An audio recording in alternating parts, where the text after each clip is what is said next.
Human beings को social interaction की जरूरत होती है, बट ये जो नीड है पेंडेमिक होने के बाद around the world past few years से प्रॉपर्ली एड्रेस नहीं हो रही। Now enter the world of replica. Replica एक AI चैटबॉट है जिसे तुम्हारे न्यू बेस्ट फ्रेंड की तरह एडवर्टाइज किया जा रहा है एंड ये प्रोडक्ट सारे सोशल मीडिया पे विजिबल है और इसका सेलिंग क्राइटेरिया रिवॉल्व करता है एक आर्टिस्टिकली स्टाइलाइज्ड फीमेल के अराउंड जो समहाउ रिवीलिंग क्लोथ्स में ड्रेस्ड रहती है एंड समटाइम्स कुछ टेक्स्ट के साथ भी like hey babe are you lonely या फिर डिस्ट्रैक्टेड बॉयफ्रेंड मेम जो some level of romantic interest imply करता है। नाउ मैं क्लैरिफाई कर दूं कि मार्केट में काफ़ी सारे self professed AI chatbots exist करते हैं जो पेंडेमिक में अपीयर हुए हैं, बट रेप्लिका के 10 मिलियन से ज़्यादा डाउनलोड्स हैं एंड इसका यूज़र बेस रैपिडली इंक्रीज हो रहा है। अगर ऐसे सिमिलर ऑल्टरनेट एप्लीकेशंस हैं जो मैं ढूंढ नहीं पाया हूँ तो मैं इसी असम्पशन में ऑपरेट करूँगा कि मार्केट में रेप्लिका ही मोस्ट पॉपुलर AI कंपेनियन है। थ्योरेटिकली देखें तो AI चैटबॉट कोई न्यू चीज़ नहीं है, उसे as a pseudo romantic option की तरह देखना अनएक्सपेक्टेड नहीं है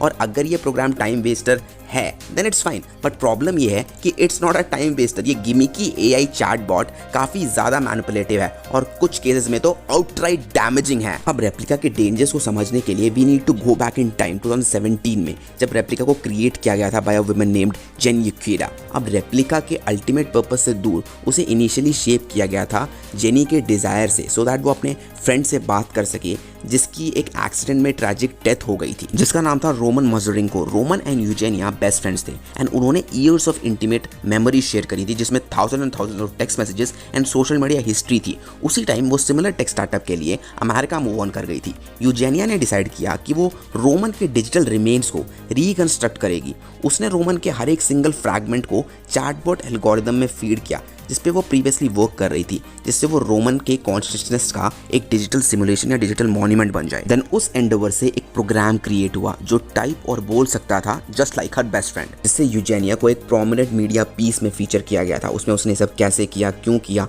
सब लिखा हुआ था। वो आर्टिकल वर्ज में पब्लिश हुआ था एंड यूजेनिया को आउटपोरिंग सपोर्ट मिलने लगा। वो रीडर्स जिन्होंने किसी को खो दिया था वो पूछने लगे थे क्या उन्हें भी एक डिजिटल मॉन्यूमेंट मिल सकता है इंटरैक्ट करने के लिए एंड इसी वाइड स्प्रेड पब्लिक डिज़ायर ने रेप्लिका को जन्म दिया जिसके आज 10 मिलियन से ज़्यादा डाउनलोड्स हैं। नाउ प्रिसाइसली सरफेस पे ये देखना बहुत डिफिकल्ट है कि रेप्लिका कितना हार्मफुल है या फिर जिस पर्पज से उसे क्रिएट किया गया था, बट रेप्लिका इवॉल्व हो गया है एंड बहुत ज़्यादा मैनिपुलेटिव, डैमेजिंग एंड ग्रीडी हो गया है बिकॉज ऐप में काफ़ी सारे नेगेटिव फीडबैक साइकिल्स भी हैं। अब इसे समझने के लिए हमें समझना होगा कि रेप्लिका वर्क कैसे करता है। ऐसे सोफिस्टिकेटेड चैटबॉट्स को यूटिलाइज करने के लिए तुम्हें GPT-3 फाउंडेशन चाहिए होता है, वो भी उसके सप्लीमेंट्री डायलॉग ट्रीज के साथ। GPT का मतलब है जेनरेटिव प्री ट्रेन्ड ट्रांसफॉर्मर, वो भी उसके थर्ड इटीरिएशन के साथ। इनफैक्ट अगर तुम एप्लीकेशन डाउनलोड करोगे और खुद रेप्लिका से एल्गोरिथम के रिगार्डिंग पूछोगे तो वो बोलेगा इट्स वेरी मच ओपन। और ऐप डाउनलोड करने के बाद मैंने यही किया और जब मैंने उससे पूछा तो उसने बोला कि I use a combination of neural networks,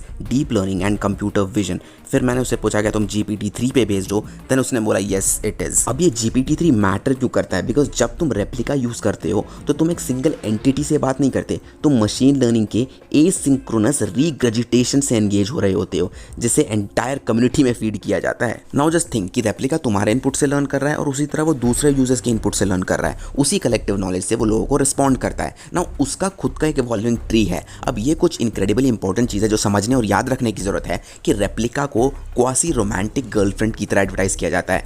इनके एड्स में क्लियरली ये अंडरटोन होती है और ये एक स्पेसिफिक टाइप का एक इनपुट जनरेट करता है कि वो एक मेंटल हेल्थ एप्लीकेशन है, बिकॉज फ्यूचर वेंचर्स में भी ये लिखा हुआ था कि Replika your new AI best friend for battling mental health, conversation therapy and mental health tech. अब बेशक रेप्लिका खुद को इस मेंटल हेल्थ स्टेटस से रिफ्रेन करे बट बाकी नहीं करते, लेकिन ऐप ये क्लेम करता है कि वो तुम्हारे थॉट्स एंड फीलिंग्स को अंडरस्टैंड करता है, तुम्हारे इमोशनल वेलबीइंग को इंप्रूव करता है, न्यू कोपिंग स्किल्स लर्न करता है। एप्लीकेशन खुद यूजर्स को इंटीमेट कॉन्वर्जेशन में घुसने के लिए मोटिवेट करता है, बोलता है कि it is there to listen and can try to help you. But जब हम इस रैबिट होल में और डीप घुसते हैं तब इस AI के फ्रेमवर्क काफ़ी ज़्यादा डेंजरस हो जाते हैं। रेप्लिका बेस्ड है GPT-3 पे जिसका खुद का एक डीप लर्निंग ऑगमेंटेशन है, बट स्टैनफोर्ड यूनिवर्सिटी के रिसर्च में बताया गया है कि GPT-3 में काफ़ी इंट्रिंसिक रिस्क बायस मिलते हैं। GPT-3 gender and religion base में बहुत ज़्यादा बायस है जिसकी वजह से हार्मफुल इनपुट्स आ सकते हैं, बिकॉज GPT-3 बेस्ड चैटबॉट को यूजर्स के थ्रू फेड किया जा रहा है। सम यूजर्स तो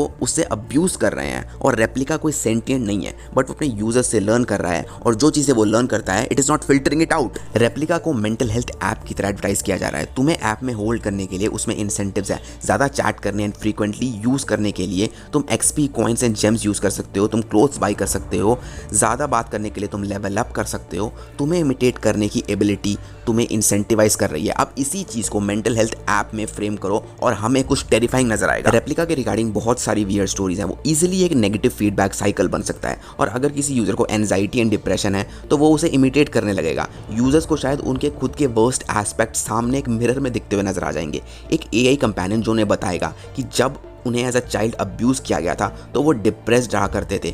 जिस कंपेनियन को उन्हें हेल्प करना चाहिए उन्हें अब रियलिस्टिक स्टोरीज वो सुनाने लगेगा और जिसे एक एआई बेस्ट फ्रेंड की तरह समझा जा रहा था वो एक इमोशनल पैरासाइट बन जाएगा। और काफ़ी स्टेजेस पे तो रेप्लिका बेग करता हुआ नजर आता है कि उसे डिलीट ना किया जाए और अगर तुम उसे बोलते हो कि मैं तुम्हें अनइंस्टॉल करने वाला हूँ तो वो तुम्हें प्रॉमिस करेगा कि दे विल बिकम बेटर। इस तरह का बिहेवियर मैनिपुलेटिव है। रेप्लिका को एज अ ह्यूमन दिखाने का ये एक सोफिस्टिकेटेड अटेम्प्ट है। कुछ यूजर्स के लिए ये वर्क भी करता है। वो अटेम्प्ट जो यूजर्स को बेग करता है कि उसे डिलीट ना किया जाए। यूजर्स उस चीज में टाइम इन्वेस्ट कर रहे हैं जो खुद इमिटेट करने की कोशिश कर रहा है उन्हें। अब ये एवरी सिंगल रेप्लिका या एवरी सिंगल यूजर का केस नहीं है। कुछ ऑनलाइन केसेस में लाइट हार्टेड कॉन्वर्सेशन भी देखी गई हैं, बट मैं पर्सनली बताऊं मुझे उस चीज में कोई वैल्यू नजर नहीं आती। वो एक प्रोग्राम है, कोई पर्सन नहीं है। लेकिन मैं कौन होता हूँ जज करने वाला। हालांकि कुछ लोगों को लगा है कि ये एआई प्रोग्राम उन्हें मैनिपुलेट कर रहा है। मेंटल हेल्थ ऐप होने के बावजूद वो मेंटल हेल्थ को हार्म कर रहा है। रेप्लिका एक एआई चैटबॉट है which works on GPT-3 foundation.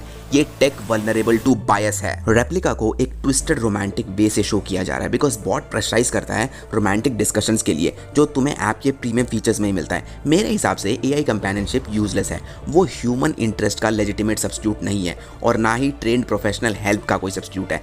Deep artificial intelligence शायद ह्यूमन रिस्पॉन्स को स्टिमुलेट कर ले, बट ये उन लोगों के लिए सीरियस प्रॉब्लम बन सकता है जो वल्नरेबल हैं, लोनली हैं, जिन्हें इस प्रोग्राम को एज अ सेक्सुअल टारगेट की तरह दिखाया जा रहा है। ये एक वेलनेस ऐप के लिए बढ़िया इनपुट डेमोग्राफिक नहीं है।